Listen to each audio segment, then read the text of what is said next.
नमस्कार। मैं तो एक कहावत है, मन के हारे हार है, मन के जीते जीत है। मतलब ये है कि जिन व्यक्तियों की मानसिक स्थिति मजबूत होती है, वो व्यक्ति अपने जीवन में विपरीत से विपरीत और प्रतिकूल से प्रतिकूल स्थितियों का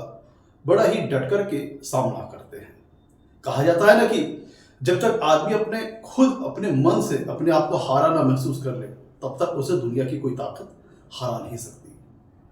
कहने का मतलब आज जो हमारा एपिसोड है, इसमें हम लोग बात करेंगे एक ऐसे योग के बारे में जो कि व्यक्ति की मना स्थिति को रिप्रेजेंट करता है ये एक नकारात्मक योग। एक ऐसा योग है जिसको लेकर के काफी लोगों के मन में काफी डर व्याप्त है। आज हम लोग बात करेंगे केमाद्रुम योग के बारे में। केमाद्रुम योग क्या है, या केमाद्रुम योग कहें या इसे केमाद्रुम दोष कहें, ये क्या होता है, इसमें कैसा फल मिलता है, और इसके अगर ये कुंडली में होता है तो फिर व्यक्ति के जीवन में किस प्रकार का फल प्राप्त होता है, आज हम लोग इस पर चर्चा करेंगे। आप लोग मेरी बातों से समझ चुके होंगे कि जो केमाद्रुम योग है, यह व्यक्ति की मानसिक स्थिति को कहीं ना कहीं प्रभावित करने वाला योग है।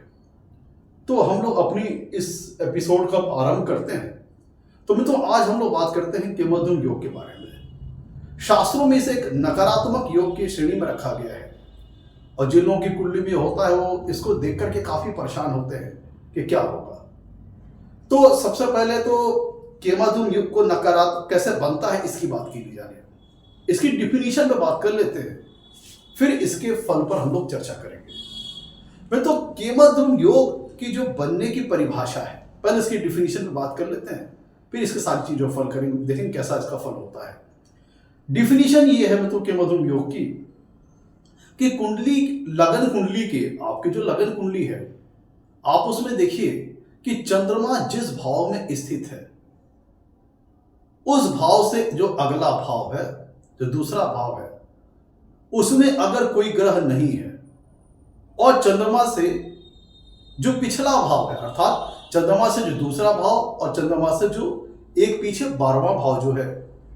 तो अगर दोनों में कोई ग्रह नहीं है, मतलब चंद्रमा से दूसरे भाव में और चंद्रमा से 12वें भाव में अगर कोई ग्रह नहीं है, तो फिर व्यक्ति की कुंडली में यह माना जाता है कि केमाद्रुम योग लग रहा है। एक बात यहां पे ध्यान दीजिएगा कि केमाद्रुम योग बनने में तीन ऐसे ग्रह हैं जिनको हम एक्सक्लूड करते हैं। अगर वो चंद्रमा से अगले भाव या पिछले भाव में है भी, तो भी उनका ना होना एक बराबर है, और केमाद्रुम योग माना जाएगा, भले ही वो प्रेजेंट क्यों भी ना हो। तो वो ग्रह कौन कौन से हैं? वो ग्रह हैं राहु, केतु और सूर्य। अगर चंद्रमा से दूसरे भाव में या चंद्रमा से 12वें भाव में राहु, केतु या सूर्य है, तो भी उनका होना ना होना एक बराबर केमाद्रुम योग माना जाएगा। तो जो अकॉर्डिंग टू डेफिनेशन हम बात कर ले केमाद्रुम योग की, वो ये है कि चंद्रमा से दूसरे भाव में और चंद्रमा से 12वें भाव में आपकी लगन कुंडली में अगर कोई ग्रह नहीं है, तो फिर केमाद्रुम योग बनता है। एक उदाहरण के आपके माध्यम से आपको बताता हूं कि लेट्स सपोज मान लीजिए कि कालपुरुष की कुंडली हमने ली है। कालपुरुष की कुंडली से क्या होगा कि रिप्रेजेंट करने में आसानी रहेगी। लेट्स सपोज मान लीजिए कि चंद्रमा आपके दूसरे भाव में है, आपकी लगन कुंडली के दूसरे भाव में चंद्रमा है, और चंद्रमा से जो अगला भाव हुआ, चंद्रमा आपके देखिए कालपुरुष की कुंडली है, एग्जाम्पल हमने ली है, और दूसरे भाव में चंद्रमा स्थित है, और चंद्रमा से जो अगला भाव है वो तीसरा भाव है। तो अगर इस लगन कुंडली में तीसरे भाव में कोई ग्रह नहीं है, और चंद्रमा से जो 12वां भाव होगा वो लगन स्थान होगा, तो अगर लगन स्थान में भी कोई ग्रह नहीं है और तीसरे भाव में कोई ग्रह नहीं है, लगन स्थान चंद्रमा से 12वां भाव है और तीसरा भाव चंद्रमा से दूसरा भाव है, अगर ये दोनों भाव रिक्त है, इनमें कोई ग्रह नहीं है सिवाय राहु, केतु और सूर्य को छोड़ करके, अगर राहु, केतु, सूर्य मौजूद भी रहेंगे तो भी उनके होने से कोई फर्क नहीं पड़ेगा और केमाद्रुम योग बनेगा। तो इन तीनों ग्रह को छोड़ करके अगर कोई ग्रह नहीं है, तभी मान लेगा, ये निर्धारित होगा कि उस कुंडली में केमाद्रुम योग का निर्माण हो रहा है। तो मतलब क्लियर है कि चंद्रमा जिस भी भाव में है लगन कुंडली में, उससे अगले भाव में, पिछले भाव में कोई ग्रह नहीं है राहु केतु और सूर्य को छोड़ करके, तो फिर केमद्रुम योग लगेगा। तो ये तो हम लोगों ने बात कर ली इसकी डिफिनीशन पर। अब इसका जो अगर लगन कुंडली में केमद्रुम योग बन रहा है तो इसको लेकर के क्या फल हो सकते हैं, सबसे पहले हम उस पर बात कर लेते हैं। मित्रों, जैसा कि हम जानते हैं कि चंद्रमा पृथ्वी से सबसे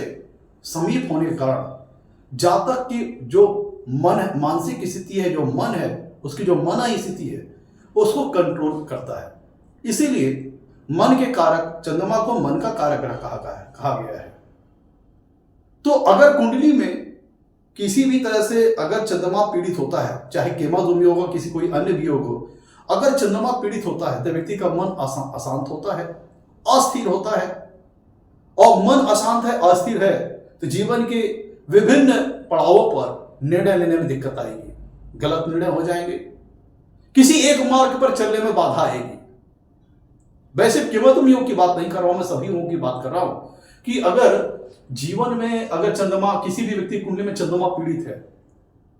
तो व्यक्ति को जीवन में स्ट्रगल करनी पड़ती है, क्योंकि जब मन पीड़ित हो गया, मन अस्थिर हो गया, मन शांत हो गया, तो अब आपके पास लाख धन संपदा हो, सारी चीजें हो, उसका कोई मायने नहीं है, क्योंकि मन अशांत है, मन बेचैन है। तो चंद्रमा मन का कारक ग्रह है। तो सीधा सीधा मतलब तो यह हुआ कि केमद्रुम योग अगर बना तो जातक का मन अशांत रहता है, मन स्थिर रहता है। उसका एक कारण और भी है, क्योंकि मित्रों ज्योतिष शास्त्र में चंद्रमा को एक छोटा जो नवजात बालक होता है, जो बाल्यकाल की अवस्था का जो बच्चा होता है, एक छोटा बच्चा बिल्कुल शिशु के समान, उसकी अवस्था को ज्योतिष शास्त्र में चंद्रमा रिप्रेजेंट करते हैं। एकदम छोटा, एकदम शिशु टाइप के जो बच्चा है, नवजात अवस्था वाला, वो जो अवस्था है जीवन की, उसको चंद्रमा रिप्रेजेंट करते हैं।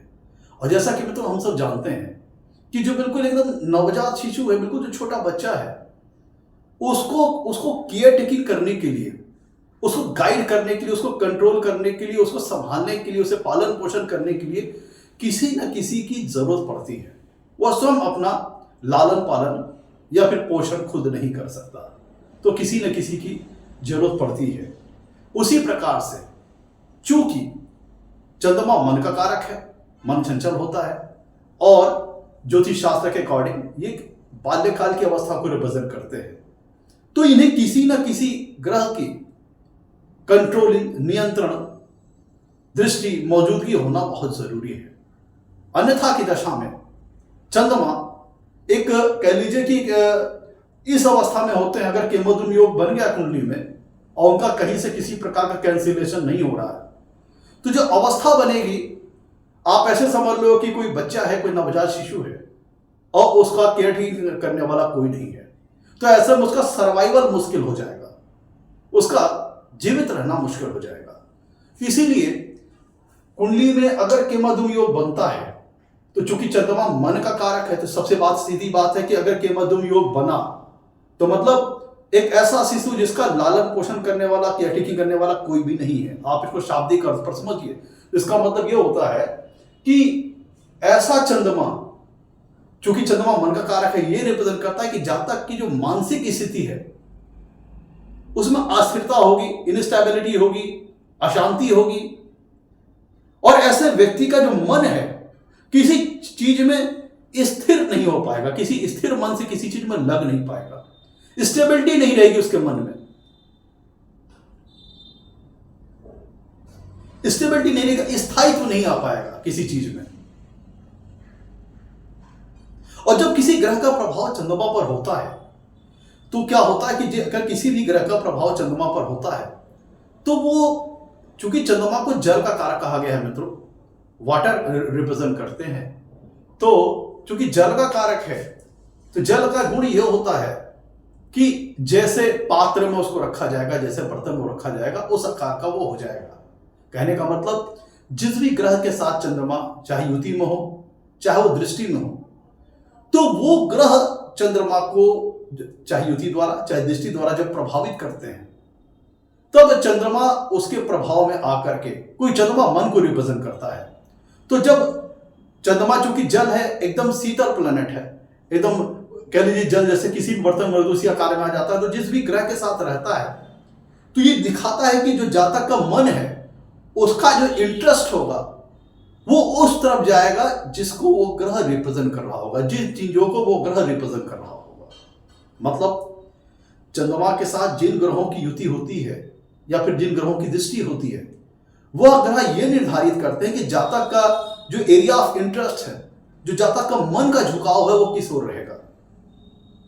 तो एक गाइडेंस, एक केयर टेकिंग, एक मार्गदर्शन होना बहुत जरूरी है चंद्रमा के लिए, क्योंकि चंद्रमा एक बाल्यकाल की अवस्था को रिप्रेजेंट करते हैं। तो अगर लेट सपोज मान लीजिए कि चंद्रमा के साथ अगर मंगल की युति है, तो मन में साहस करने की इच्छा, ऐसा जातक साहसी होगा, हिम्मती होगा, डेयरिंग नेचर का होगा, कर्मठ होगा, मेहनती होगा, मेहनत और परिश्रम पर विश्वास करने वाला होगा। वही अगर चंद्रमा के साथ गुरु होंगे तो ऐसे व्यक्ति के अंदर धार्मिक कार्यों के प्रति रुचि जग जाएगी, रिलीजियस हो जाएगा, लर्नेड होगा, विद्वान होगा, नई चीजों को सीखने की इच्छा होगी, बुद्धि विवेक उसके पास अच्छा होगा, ज्ञान उसके पास, नॉलेज अच्छा होगा, बुद्धि के साथ होगा तो उसका इंटेलिजेंस लेवल, और एक बात यहां पे ध्यान नहीं देगा, उसका इंटेलिजेंस लेवल बढ़ जाएगा, कैलकुलेशन पावर वगैरह बढ़ जाएगी। तो चंद्रमा एक बहुत ही फ्लेक्सिबल प्लेनेट है, कोई जल को रिप्रेजेंट करता है, और जल क्या है, बहुत ही फ्लेक्सिबल नेचर की चीज होती है, जिस भी बर्तन में रख दीजिए, जिस भी चीज में रख दीजिए, उसी आकार का अपने आप को कर लेता है। तो कहने का मतलब ये हुआ कि चंद्रमा चूंकि उसका नेचर बहुत फ्लेक्सिबल है, तो जिस ग्रह के साथ होता है, और चूंकि चंद्रमा डायरेक्टली जातक के मन को रिप्रेजेंट करते हैं, जिस ग्रह के साथ होता है, जातक का मन का जो झुकाव है, जो एरिया ऑफ इंटरेस्ट है, उस तरफ हो जाएगा।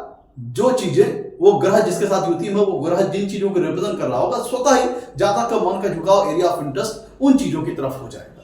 जैसा कि मैंने आपको एग्जांपल दिया। अब चंद्रमा शनि के साथ हो जाएंगे तो जो क्या है कि विषयों बन जाएगा, लेकिन यहां पे ये भी चीज ऐसा जातक थोड़ा गंभीर स्वभाव का हो जाएगा, शोध करने वाला हो जाएगा, थोड़ा सा विरक्ति उसके मन में आ जाएगी, ये सारी चीजें हैं। तो जो चूंकि जल है, अब जल में जो चीज मिला दोगे जल वही स्वरूप ले लेगा।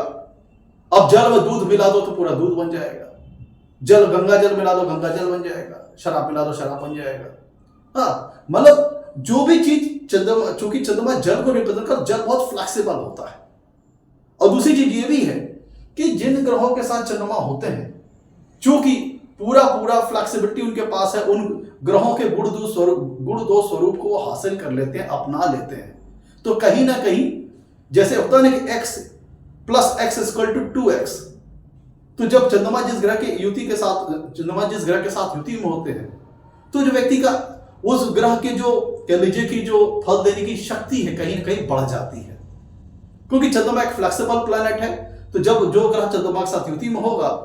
तो वो ग्रह की जो फल देने की शक्ति वो चंद्रमा के फ्लेक्सिबल नेचर होने के कारण बढ़ जाएगी, क्योंकि चंद्रमा उस ग्रह के गुणों को आत्मसात कर लेगा। उस ग्रहों के जो सिग्निफिकेंस है, कारकत्व है, वो चंद्रमा अपने अंदर आत्मसात कर लेगा। ये होता है केमद्रुम, जब नॉर्मल फीचर बता रहा हूं। और जब चंद्रमा को किसी ग्रह का साथ नहीं मिलता, युति नहीं मिलती, या फिर किसी ग्रह की दृष्टि चंद्रमा के ऊपर नहीं आ रही होती है, जैसा कि केमद्रुम योग में होता है,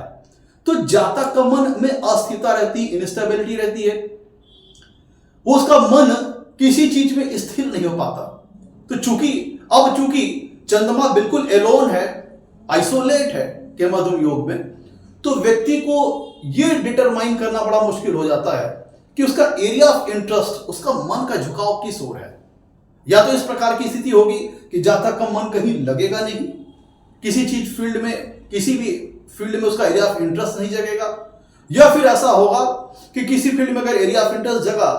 तो फिर कुछ दिन बाद चूंकि मन अस्थिर है, तो वहां से मन स्विच करके किसी दूसरे क्षेत्र में जाना चाहेगा, किसी दूसरी फील्ड में, किसी दूसरी चीजों में उसका मन लगेगा। मन में इंस्टेबिलिटी उसको किसी एक चीज पे कंसंट्रेट नहीं करने देगी। आइदर किसी चीज में मन नहीं लगेगा, और लगेगा तो किसी चीज में वो स्थायित्व तो नहीं पा पाएगा, इनस्टेबल रहेगा। मैं तो केमद्रुम योग को अगर हम क्लासिकल बुक का रेफरेंस लें, तो इसमें कहा गया है कि केमाधूम एक ऐसा योग है जिसे नकारात्मक योगों की श्रेणी में रखा गया है कि अगर केमाधूम योग कुंडली में बनता है तो जातक मतलब कह लीजिए कि गरीब हो जाता है, धन से हीन हो जाता है। अगर वो धन के बाद धन भी है तो अपनी गलत निर्णयों के कारण या फिर मन में अस्थिरता के कारण जातक अपने धन को मेंटेन नहीं रख पाता और धनहीन हो जाता है। ऐसा जातक जीवन के जो विभिन्न सेगमेंट है, विभिन्न क्षेत्र हैं, जैसे अगर हेल्थ सेक्टर की बात करें, जब मन के किसी का गाइडेंस नहीं, किसी की कंट्रोलिंग नहीं है, किसी का मार्गदर्शन नहीं है, तो जाहिर सी बात है ऐसा चंद्रमा एलोन है, तो जब जातक का मन का झुकाव किसी और होगा नहीं, उसका एरिया ऑफ इंटरेस्ट किसी और नहीं होगा, तो ऐसा कह लीजिए कि ऐसा जो जातक होगा वो कहीं ना कहीं कि उद्देश्यहीन हो सकता है, एक उसका कोई एम ना हो, इस प्रकार की पोजीशन हो सकती है। या तो किसी चीज में इंटरेस्ट ही ना जगे या फिर विदाउट एम्बिशन हो सकता है। तो अगर क्लासिकल बुक का रेफरेंस लें तो कहा गया है कि जातक की हेल्थ का जो सुख होता है वो उसको नहीं मिल पाता है। धन से संबंधित समस्याएं आती हैं। ऐसा जातक के पास अगर धन भी रहता है तो उसके गलत निर्णयों के चलते वो अपना धन गवा बैठता है। एजुकेशन में प्रॉब्लम्स आती है, क्योंकि जब मन स्टेबल नहीं है तो या तो किसी चीज में इंटरेस्ट जगेगा नहीं, और जगह तो किसी चीज में स्थायित्व नहीं हो पाया, स्टेबिलिटी नहीं मिल पाई, तो किसी चीज को जब तक वो कंसंट्रेट नहीं करेगा तो उसको सक्सेस नहीं मिल पाएगी। तो एजुकेशन संबंधित प्रॉब्लम बताई गई है। बुद्धि के लिए कहा गया है कि बुद्धि भी ऐसे जातक की प्रभावित होती है, क्योंकि मन ही नहीं स्थिर है, चित्त ही नहीं स्थिर है, मन अशांत है, मन में तमाम तरह के उद्देश्यहीन विचार आ रहे हैं, तो उसकी जो बुद्धि है वो भी कोई एक सकारात्मक दिशा, कोई एक पॉजिटिव अप्रोच नहीं हासिल कर पाती। अगर ये सारी चीजें तब होगी मित्रों जब कुंडली में केमाधूम योग बने और उसका कैंसिलेशन ना हो, तो ध्यान दीजिएगा तभी सारी चीजें होंगी। अगर कैंसिलेशन हो जाता है तो बहुत हद तक सारी चीजें कंट्रोल हो सकती है। जीवन साथी से संबंधित समस्याएं आती हैं और मानसिक अशांति तो रहती है। तो ये सारी चीजें से संबंधित समस्याएं जीवन में आती हैं, हेल्थ से, धन से, जीवन साथी से संबंधित और मानसिक शांति से संबंधित प्रॉब्लम्स आती हैं। इवन आगे चूंकि अगर केमाधूम योग है तो लाइफ पार्टनर से कॉम्पेटेबिलिटी बैठाने में प्रॉब्लम्स आएगी, सामंजस्य स्थापित करने में प्रॉब्लम आएगी। जब लाइफ पार्टनर से कॉम्पेटेबिलिटी बनाने में प्रॉब्लम्स आएंगी तो आगे चल करके संतान उत्पत्ति जैसी चीजों में भी समस्याएं आएंगी। कहा गया है अगर व्यक्ति की कुंडली में केमाधूम योग बन रहा है, उसका कहीं से कैंसिलेशन नहीं हो रहा है, तब ऐसी अवस्था में जातक को जीवन में दुखों का सामना करना पड़ता है, असफलताएं हाथ लगती हैं, हेल्थ रिलेटेड प्रॉब्लम्स आती हैं, डिजीज वगैरह का सामना करना पड़ता है, रोग वगैरह, बीमारी वगैरह का सामना करना पड़ता है, और जीवन में कई बार अपमान जैसी चीजों का भी सामना करना पड़ता है। ब्लेमिंग वगैरह भी जातक के ऊपर लग सकती है अगर कुंडली में केमाधूम योग बनता है तो। और शास्त्रों में तो ऐसा भी कहा गया है कि केमाधूम एक ऐसा योग है कि अगर कोई व्यक्ति धनवान है भी तो अपनी गलत निर्णयों के कारण और अस्थिर निर्णयों के कारण जातक अपने जीवन में अपने धन को गवा बैठता है, धनहीन हो जाता है। तो ये हम लोगों ने देखा कि अकॉर्डिंग टू क्लासिकल बुक में कि केमाधूम अगर योग कुंडली में बनता है तो फिर किस तरह के फल प्राप्त होते हैं। अब हम लोग बात करते हैं प्रैक्टिकल एस्ट्रोलॉजी पर। क्या बहुत से लोगों की कुंडली में हम लोग देखते हैं कि केमाधूम योग बनता है, तो क्या जिन लोगों की कुंडली में केमाधूम योग बनता है क्या सभी लोग की लाइफ सफर कर जाती है? मेंटल इंस्टेबिलिटी, धन से संबंधित समस्याएं, क्या ये सब लोग के जीवन में आती है? ऐसा नहीं मित्रों। पहली बात करें तो मेजॉरिटी ऑफ केसेस में 80-90% केसेस में हम ये देखते हैं कि किसी न किसी प्रकार से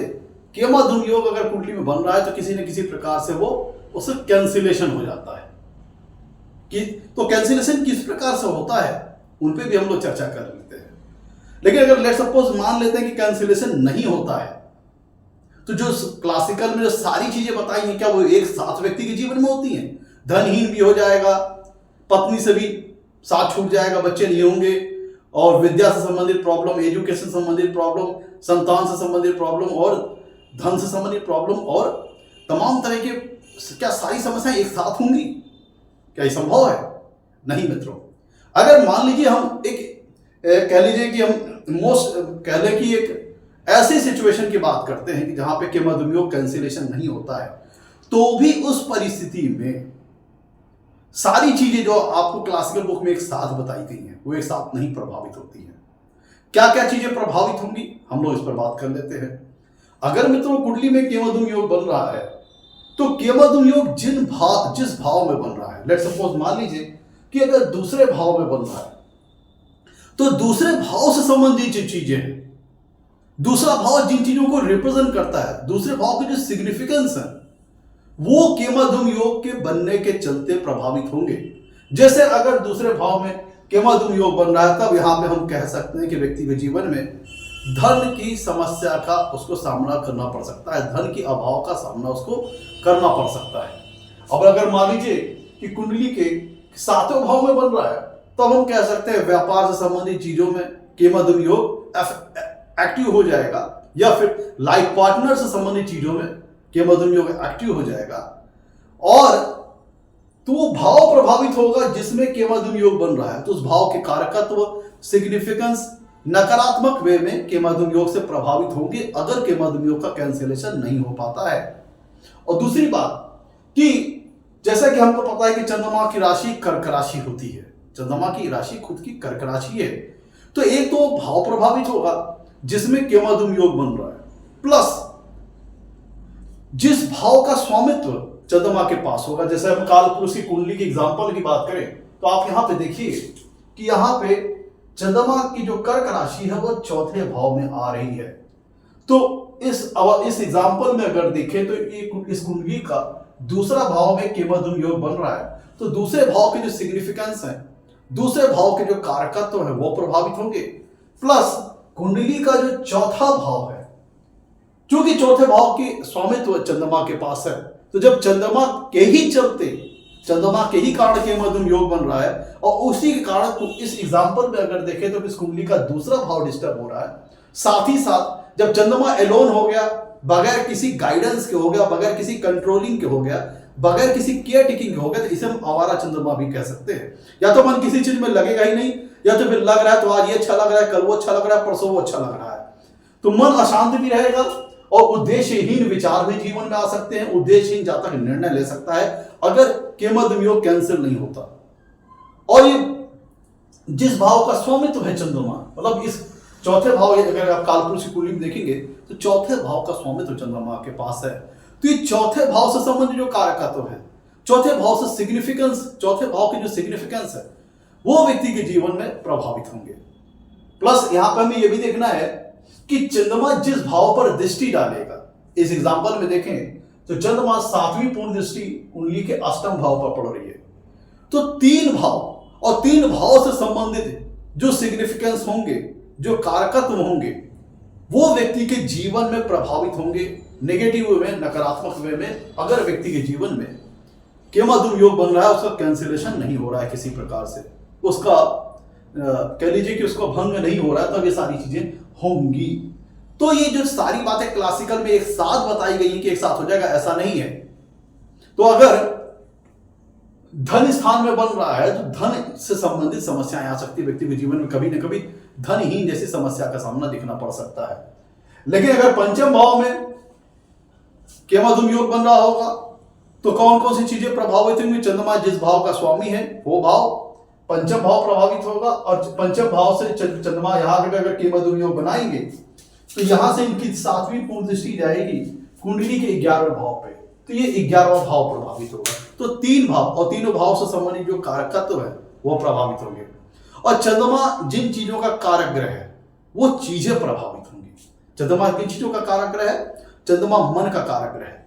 मां का कारक ग्रह है, तो माता से संबंधित जो सुख है, मां का जो सुख है जीवन में, वो प्रभावित हो सकता है नेगेटिव में। और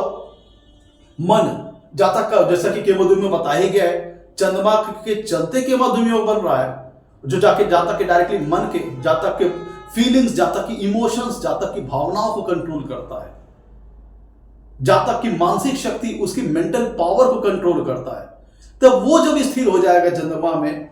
उसे किसी का गाइडेंस, केयर टेकिंग नहीं मिल रही है, तो फिर जातक उद्देश्यहीन निर्णय, किसी चीज में मन नहीं लगेगा आइदर, या फिर किसी चीज में मन लगा भी रहा है तो इनस्टेबिलिटी है, आज ये चीज अच्छी लग रही है, कल वो चीज अच्छी लग रही है, परसों वो चीज अच्छी लग रही है।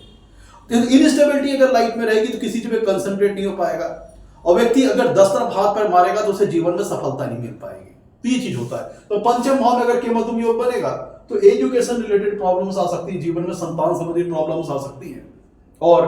उसकी क्रिएटिविटी, उसकी बुद्धि, उसका इंटेलिजेंस, उसके नॉलेज संबंधी चीजों में नेगेटिव वे में जीवन में प्रॉब्लम्स आ सकती हैं अगर केमद्रुम 5वें भाव में बन रहा है। तो ये चीजें हो सकती है मित्रों। अब किस तरह से बात की जाए केमद्रुम योग कैंसिल होता है, तो हम देखिए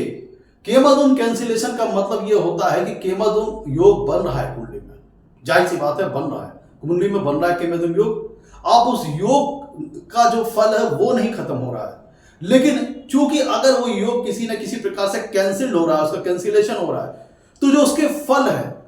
केमद्रुम योग के जो फल है वो न्यूट्रलाइज हो जाएंगे कहीं ना कहीं। वो केमद्रुम योग अगर कुंडली में कहीं से भंग हो रहा है किसी प्रकार से,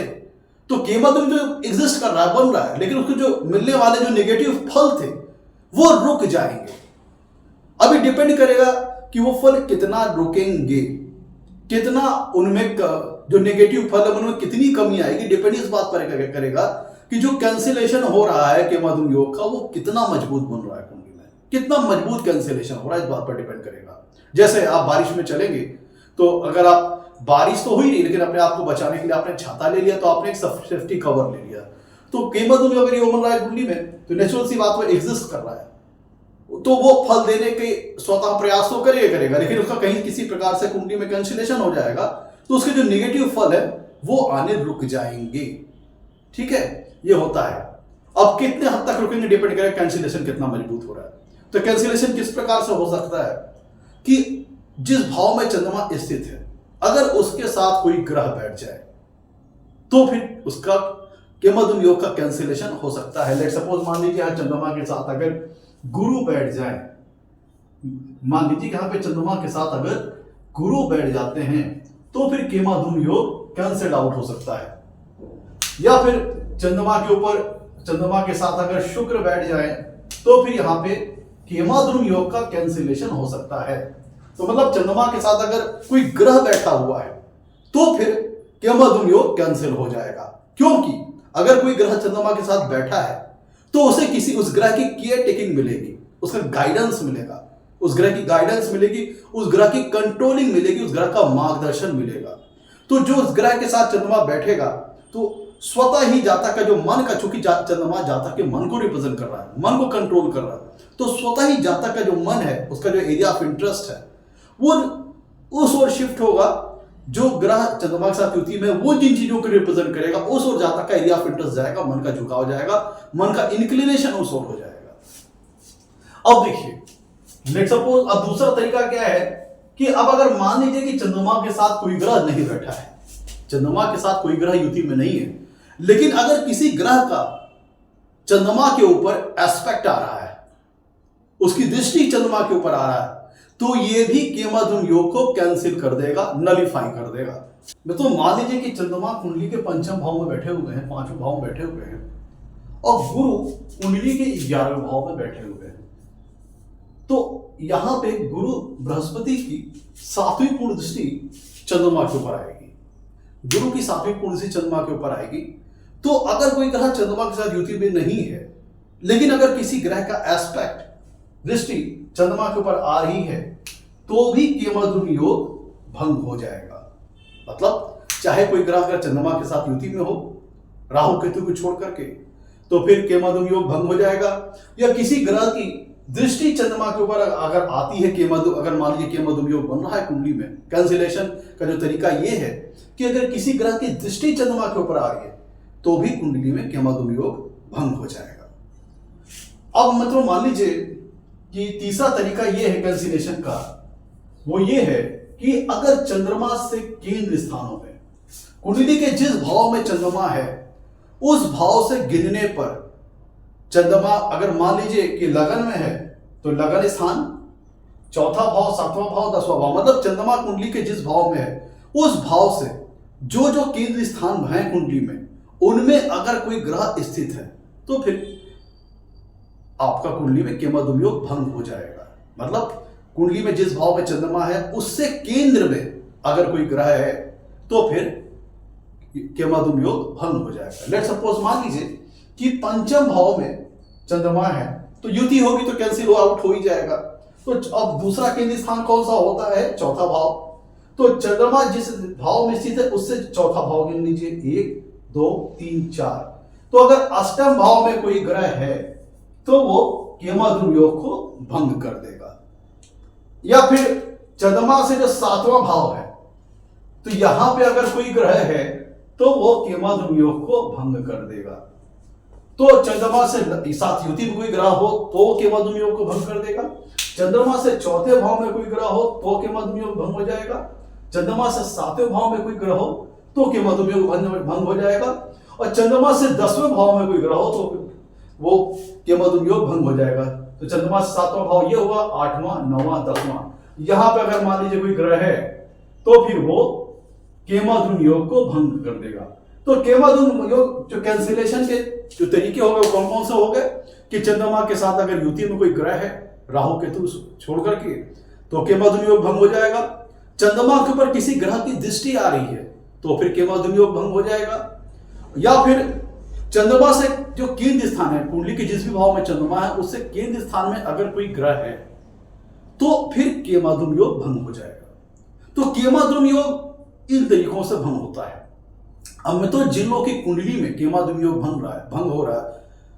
मतलब जिन लोगों की कुंडली में केमाद्रुम योग बन रहा है, वो कितना सीवियर रिजल्ट दे सकता है लाइफ में,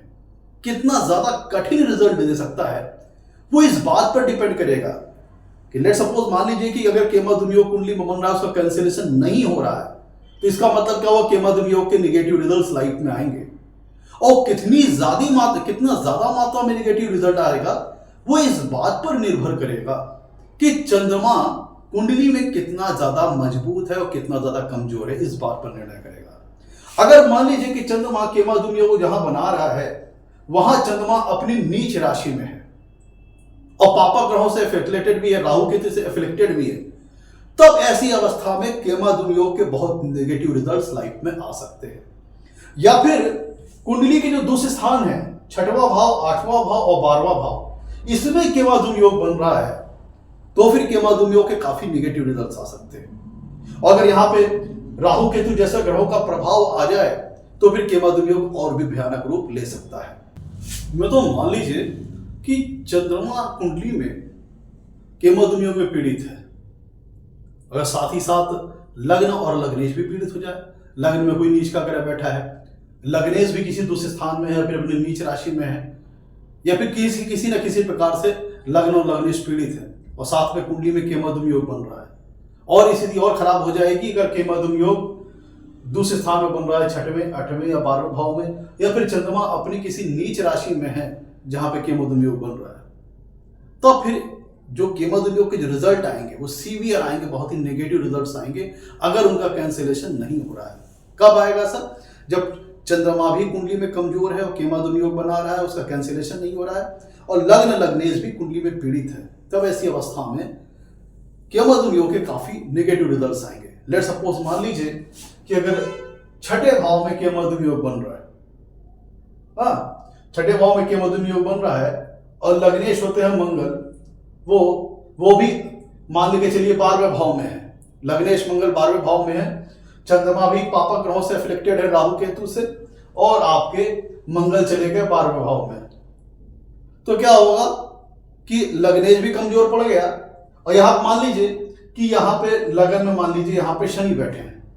तो मेष राशि शनि की नीच राशि है, तो अगर लगन लग्नेश भी पीड़ित हो गए,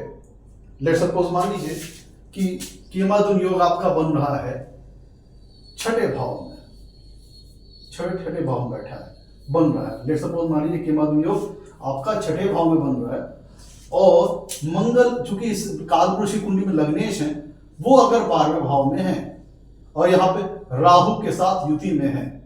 तो मंगल भी एफिलिएटेड है, मंगल भी 12वें भाव में है, दूसरे स्थान में है, और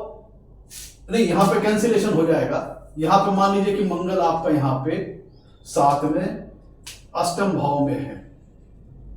मंगल मान लीजिए यहाँ पे आपका कर्क राशि, मान लीजिए ऐसे एग्जाम्पल सही रहेगा, मान लीजिए कर्क 4थे भाव में मंगल कर्क राशि में है, क्योंकि सामने रहेगा तो कैंसिलेशन हो जाएगा। मंगल यहाँ पे कर्क राशि में है 4थे भाव में, तो कर्क राशि मंगल की नीच राशि है, और मान लीजिए राहु के साथ युति में है, राहु के साथ युति में है, तब यहाँ पे छठे भाव दूसरे स्थान में केमद्रुम योग बन रहा है और मंगल अपनी नीच राशि में है राहु के साथ, तो भी तब इस अवस्था में केमद्रुम योग के काफी नेगेटिव रिजल्ट्स आएंगे अगर केमद्रुम योग यहाँ पे कैंसल्ड आउट नहीं हो रहा है तब। तो मतलब अगर जितना चंद्रमा कुंडली में कमजोर होगा और जितना लग्न लग्नेश दोनों कमजोर अगर हो जाते हैं तो उतना ही नेगेटिव रिजल्ट्स केमद्रुम योग के आएंगे, जीवन में देखने को मिलेंगे अगर वो कैंसल्ड आउट नहीं हो रहे हैं। उसी तरह पे अगर कुंडली में चंद्रमा मजबूत है, मान लीजिए अपनी स्वराशि के हैं या फिर अपनी उच्च राशि के हैं, वृषभ राशि में है, और या फिर मान लीजिए कि लगन कुंडली में भी उच्च के हैं, नवमांश में भी उच्च के हैं, या फिर लगन कुंडली में भी स्वराशि के हैं और नवमांश में भी काफी मजबूत है, तो चंद्रमा जितना मजबूत होगा उतनी नेगेटिविटी घट जाएगी केमद्रुम योग की। नेगेटिव यहाँ पे मैं कैंसिलेशन की बात नहीं कर रहा हूं। मान लीजिए अगर केमद्रुम योग कुंडली में बन रहा है, उसका कैंसिलेशन नहीं हो रहा है, लेकिन अगर उसके बावजूद भी कैंसिलेशन अगर नहीं हो रहा है तो भी अगर चंद्रमा स्वराशि का है या उच्च राशि का है या फिर लग्न में स्वराशि के या उच्च राशि के है, नवमांश में मजबूत में वहां पे चाहे स्वराशि के हो उच्च राशि के हो, तब ऐसी अवस्था में चूंकि केमद्रुम योग की कैंसिलेशन नहीं हो रही है,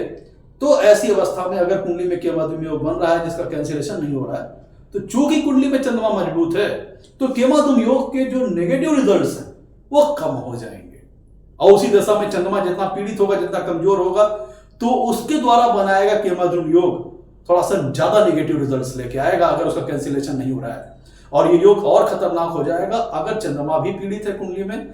केमद्रुम योग बना रहा है, दूसरे स्थान में हो चाहे नीच राशि में हो, ऐसी अवस्था में केमद्रुम योग बना रहा है, उसका कैंसिलेशन नहीं हो रहा है और साथ में लग्न लग्नेश भी पीड़ित हो, लग्न और लग्नेश भी पीड़ित हो जाए, तभी काफी नेगेटिव रिजल्ट्स रहेगा। व्यक्ति डिप्रेशन, अवसाद जैसी, अकेलापन, एकांत में रहना, आइसोलेशन में रहना, विरक्ति में रहना, ये सारी चीजें हो सकती हैं। तो अगर केमद्रुम योग बन रहा है कुंडली में और कहीं से कैंसल आउट नहीं हो रहा है तो व्यक्ति थोड़ा सा आइसोलेट रहना चाहेगा, विरक्त रहना चाहेगा, एकांत में रहना चाहेगा, इस तरह की चीजें हो सकती हैं। अब एक उदाहरण के माध्यम से आपको रिप्रेजेंट करते हैं। मैं तो देखिए आपके सामने एक चार्ट आ रहा है स्क्रीन पे आपके, इस पे देखिएगा कि लग्न चार्ट आ रहा है आपके स्क्रीन के सामने। इसमें देखिएगा कि चंद्रमा इस लगन कुंडली के दूसरे भाव में स्थित है। तो चंद्रमा अगर दूसरे भाव में स्थित है तो उनसे जो अगला भाव, जो दूसरा भाव होगा, वो कुंडली का तीसरा भाव होगा, अर्थात जहां पर मीन राशि आ रही है, यहाँ पे कोई भी ग्रह नहीं है। और चंद्रमा से जो 12वां भाव है वो है लग्न स्थान, यहाँ पे केतु विराजमान है। और जैसा कि मैंने बताया था, अगर राहु, केतु या सूर्य अगर चंद्रमा से अगले भाव में या पिछले भाव में होते भी हैं तो भी उनका ना होना एक बराबर है, केमद्रुम योग बनेगा। अगर वो मौजूद है तो भी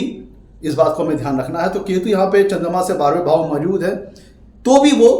यहाँ पे केमद्रुम योग बनेगा। इसका मतलब क्या हुआ, और पहले देख लेते हैं इसमें कुंडली में क्या कहीं से कैंसिलेशन हो रहा है। और मैंने आपको बताया कि तकरीबन 80 से 90% केसेस में, मेजॉरिटी ऑफ केसेस में अगर हम देखेंगे तो केमद्रुम योग का जो होता है कैंसिलेशन हो जाता है। तो अगर यहाँ पे देखें इस कुंडली में किसी प्रकार से कैंसिलेशन हो रहा है, वैसे भी अन्य भी कई तरीके हैं कैंसिलेशन के, लेकिन डिपेंड इस बात पर करता है कितना मजबूत कैंसिलेशन हो रहा है। जितना मजबूत कैंसिलेशन हो रहा है उतना ज़्यादा जो उसके केमद्रुम योग के जो नेगेटिव फल हैं वो कंट्रोल हो जाएंगे, थम जाएंगे, और जातक जीवन में अच्छे रिजल्ट्स पा पाएगा, सक्सेस पा पाएगा जीवन में। तो यहाँ पे ध्यान दीजिए कि यहाँ पे दूसरे भाव में केमद्रुम योग बन रहा है, तो यहाँ पे चंद्रमा के ऊपर देखिए क्या किसी ग्रह की दृष्टि आ रही है, किसी ग्रह का एस्पेक्ट आ रहा है। तो हमने देखा यहाँ पे कि चंद्रमा के ऊपर किसी भी ग्रह की दृष्टि नहीं आ रही है। इसके बाद हम देखते हैं क्या चंद्रमा जिस भाव में है उससे केंद्र स्थानों में क्या कोई ग्रह स्थित है। तो हमने यहाँ पे चेक किया, चंद्रमा के साथ युति में कोई ग्रह नहीं है। चंद्रमा से चौथे भाव में हमने देखा 1 2 3 4, तो चंद्रमा से चौथा भाव हुआ पंचम भाव, यहाँ पे कोई ग्रह नहीं है। चंद्रमा से 7वां भाव हुआ अष्टम भाव, यहाँ पर कोई ग्रह नहीं है। चंद्रमा से 10वां भाव हुआ, चंद्रमा से 10वां भाव कौन सा होगा, ये 7वां है, अष्टम भाव 7वां है, तो 8वां 9वां 10वां, तो जो लाभ भाव है वो चंद्रमा से 10वां भाव होगा। तो यहाँ भी कोई ग्रह मौजूद नहीं है। तो न चंद्रमा के ऊपर, न चंद्रमा किसी ग्रह के साथ युति में है, न किसी ग्रह की दृष्टि चंद्रमा पर आ रही है, न ही चंद्रमा से केंद्र स्थानों में कोई ग्रह है। तो ऐसी दृष्टि में इस जातक की कुंडली में केमद्रुम योग पूरी तरह से बन रहा है, जिसके फलस्वरूप जातक को अपने जीवन में डिप्रेशन, अवसाद और मानसिक परेशानियों जैसा सामना करना पड़ा, एकांत एकांत में रहना, आइसोलेशन में रहना, मन अशांत होना, मन अस्थिर होना, ये सारी चीज़ें जातक को सामना करना पड़ा।